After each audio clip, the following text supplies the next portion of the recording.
allegiance to the flag of the United States of America and to the republic for which it stands, one nation, under God, indivisible, with liberty and justice for all.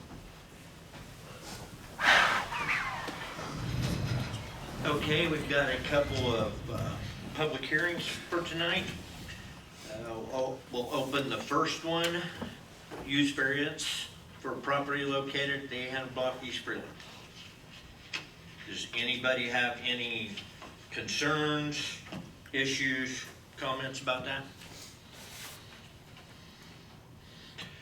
Seeing none, I will take a motion to close this public hearing. I'll second. All in favor of closing public meeting, say aye. Aye. Those opposed? And that public hearing is now closed.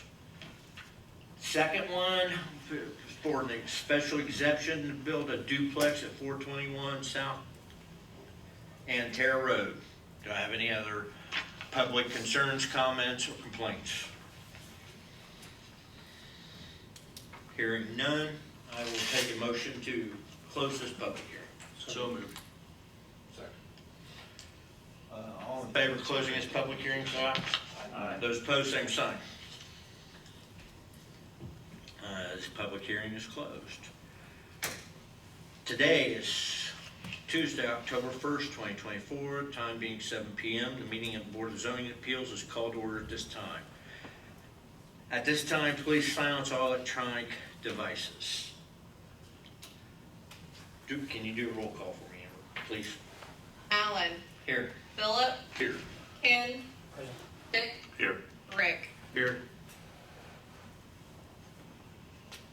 As we got in our packets, everybody should have had a chance to look at the minute meeting, the minutes from the previous meeting, last month's meeting. Is there any corrections, additions to that? Does anybody see? I will take a motion to accept the minutes as submitted. I'll second. All those in favor of accepting the minutes, say aye. Aye. Those opposed, same sign. We have no old business. Go right into the new business. I don't want to butcher your last name, David, by any means. It's actually Daniel. That was an error on my part. Oh, Sorry. okay, Daniel. I don't want to butcher your last name, so I'm not going to say it right now. Ben. Yep. Bihn, okay. Lawrenceburg is seeking a use variance to build an indoor climate control self-storage building in the 800 block of East Freeland. Zone B3, indoor storage is only allowed in I-1. Okay, so as you'll see in your packet, you have the map that shows the exact location of where this would be. And that is zoned to B3. Indoor storage is only allowed like in an I-1. This is something like we do not currently have. And as When you say we do not currently have, you mean climate control? climate storage? control Yeah. indoor storage, Right. yes. So they're here to seek a use variance to be able to have one in a B3 versus the I-1. So I will have Mr. Bihn come up and you can ask him any questions you may have. Thank you. My first question I have is this whole floor, well, you have some parking on the outside, but it's going to be 4 anchored under roof, right? Yes, And you have one of these already in Lawrenceburg, right? correct, yes. So all the photos in the packet are from our current facility, yeah.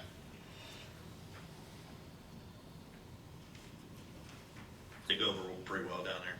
Just out of curiosity, because we've never had anything like this before. Yes, so usually it takes 3 to 4 years to fill a building up. We've been open for 14 months, we're 83%. And our demographics and population is very similar to Greensburg, so we kind of did the wheel and spoke, and we just started calling in a circle to see where the demand is, and I got a hold of a guy out here, I think his name's Kevin, that owns storage in Greensburg.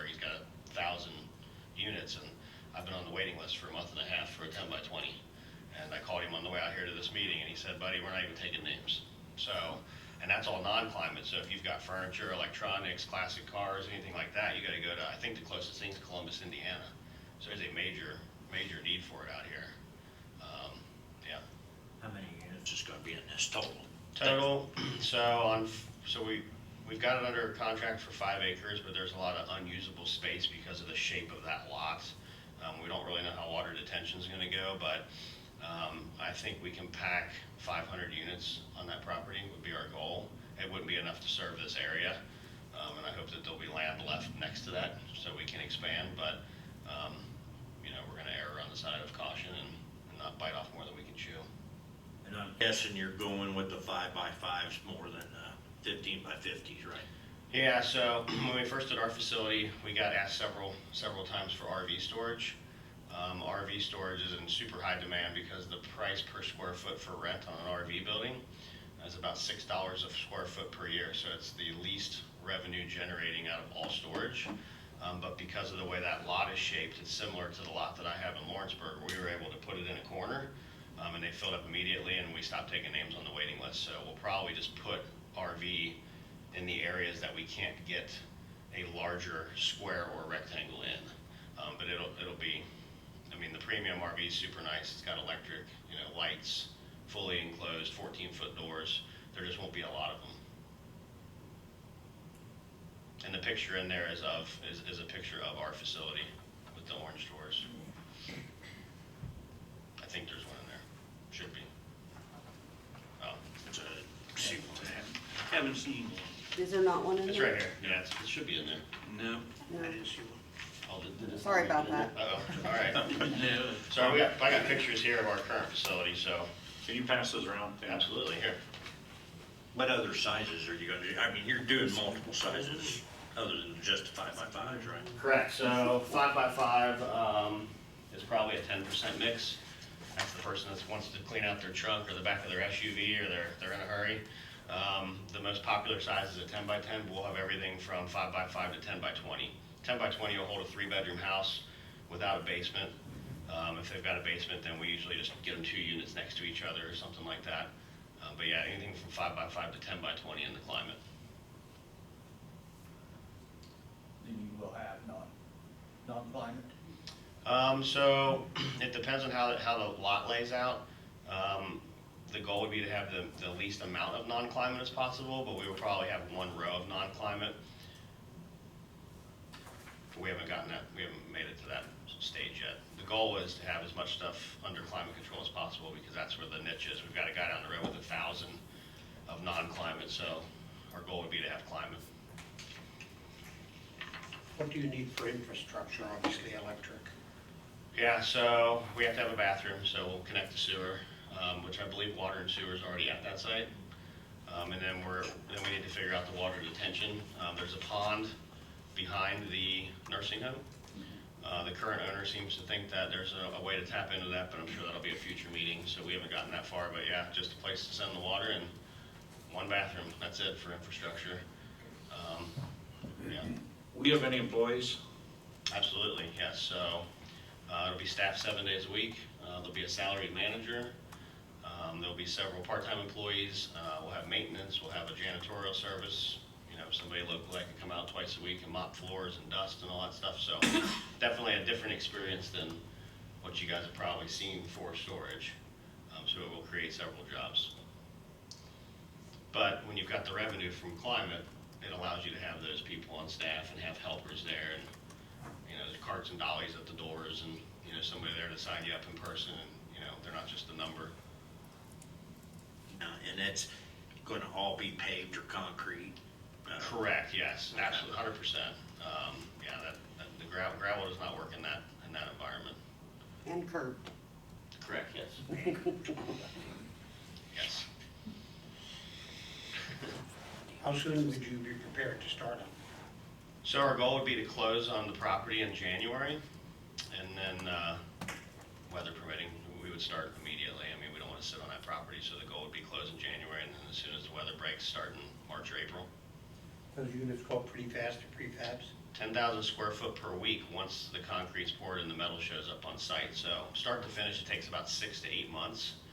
What'll happen is they'll pour the pad, and then the company comes out and measures for the metal building, so it'll look like the owner ran out of money, because the building will sit, it'll sit there for like 8 to 10 weeks waiting on steel, but they don't want to send the steel package until they've measured the pad, so. So it's a custom made steel. Yeah, absolutely, yeah, so it goes real fast, and then it stops, and everybody calls you and says, what happened? And then it starts back up, so about 6 to 8 months. Does anybody else have any questions? I think it'd be a welcome addition. Thank you.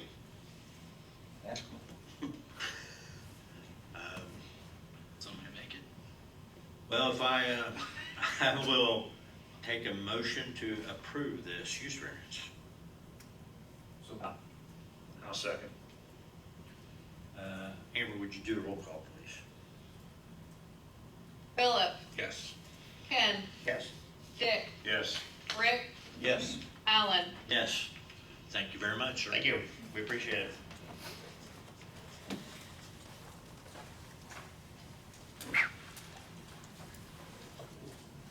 Okay, our second one tonight would be for a special exception to build a duplex at the corner of 421 South and Terra Road. Yes, this evening we have Randall Hall that is with us. He is seeking a special exception to be able to build a duplex there on there's an empty lot there at 421 South and Terra Road. And I believe that's on the map that I included in this. I believe you've already purchased that, correct? Sure. Okay. So, the duplexes, there's, on some along the same side of the road, and it would look very similar to ones that are already there. Brick, Full brick, full brick, yeah. white brick. So that is what he is here for this evening. I will have him come up and you can ask any questions of him. Thank you. How are we doing, guys? I really love the lot. It's very attractive. I can't believe it's never been sold. I mean, it's a great subdivision. I've seen it, I moved here back in the early, I think I bought the old Murphy building down in '89. And I moved up north and I live in a little place called Elwood. It's, you ever heard of Wendell Wilkie? That's his hometown, where he's from. Everybody said when I lived here, he's from Brushfield. I was like, no, he was buried there, but he's from Elwood. I have a software company, and also I have a like a synchronized office here, so I spend a lot of time around here. So I was looking for a good quality place. I love the lot, so it's going to be pretty attractive. We got lights you'll be able to see on the corner there, and I just love the lot. So it'll be very similar to the lady next door. 1,400 square feet living place, 2-car garage. I just signed a great deal with my plumber electrician, you know Dave, guys? I'm sure we all do, so I'm very lucky to get the guy. So he's gonna do that for me, so we'll be in great hands from the sewer to the water to, it's gonna hook all that for me and do my inside, so. I thought it was a very beautiful and low-risk place to build a really nice one. Any questions? Anybody have any questions?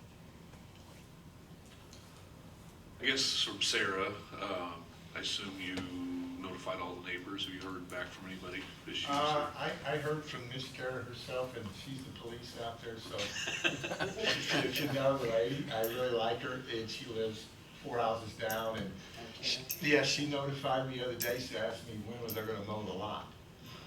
I said I'd give her a joke, and it wasn't funny, so I said I'll be there in a couple of days. So yes, I'm sure there's no problem being 3 beautiful ones across the street with Mr. Whitaker, and then the 3 that away that Tara owns, or whoever, Donna next door. So I don't see these problems. Everybody's probably going to enjoy it. I have not received any phone calls or anything inquiring. I guess I'm about curious, how did that, because there's duplexes across the street, there's Yes. How does that lot it's never been? Well, it wasn't for sale for a long time. Okay. Somebody, I think, out of town owned it, or out of state, and then it was purchased by a realtor, and then, But from Yeah. the net. yeah. And then, then now it's in his hands. I know there's a beautiful picture of it in that filling station before you get there on the left, that used to be some sale barn there. That's correct. The picture's still there, I haven't stopped in to see it, so, Yeah, I don't foresee any issues or anything. Well, I will take a motion to approve the special exception. I have a question first, real quick. okay. Should, Sarah, will he have to, with this special exception, will he have to come back in a year? You know what I mean? There's nothing in our UDO that says they have to come back in a year. I would say, and I will defer to Chris on this, if we would start having complaints or anything on special exceptions and, you know, in the next year, we could require them to come back possibly. Yeah, I would say it's not a mandatory, you know, necessarily, but if it became problematic or yeah, there was complaints from. We used to do that. I was just wondering. Yeah, we used to bring everybody back. Yes. But under the new UDO, it's not as stringent of a requirement. So it's Okay. more along the lines of It'd be tough with a, if there's an issue. Yeah. it'd be tough with a situation like this too. Anyway. Yeah, I think it's, It would be kind of really did that more with, because the way the UDO is written now, and more things like this, because duplexes are considered a special exception in an R2 now. Yeah, now, like Okay. if you're renting a business out of your home, that's when we typically do Okay. Yeah, I would say that prior to the newer UDO, it was more combined between special use and use, you know, special exceptions and use. Okay. The new UDO sort of sets them out a little bit separately, so use would be, you know, you're running a business, you're doing something like that. This would be, you're getting an exception to the zoning requirement, and so I don't think it would be necessary. Just making sure. Yep. Okay, now I will take a motion to approve this special exception. So moved. Second. Amber, will you do a roll call for me, please? Philip, Yes. Ken, Yes. Dick, Yes. Rick, Yes. Alan. Yes. Thank you, Mr. Hall. Thank you. With nothing else on the agenda for tonight, are we having do you know if we're having a meeting for next month yet? We have not received anything, so I'm gonna say, I think they may have, maybe 3 more days or so to get stuff in. Okay. Just, But as of right now, we have not received anything, so, as soon as I know, I should know next week for sure. I'll send y'all an email. I will take a motion to adjourn. Second. This meeting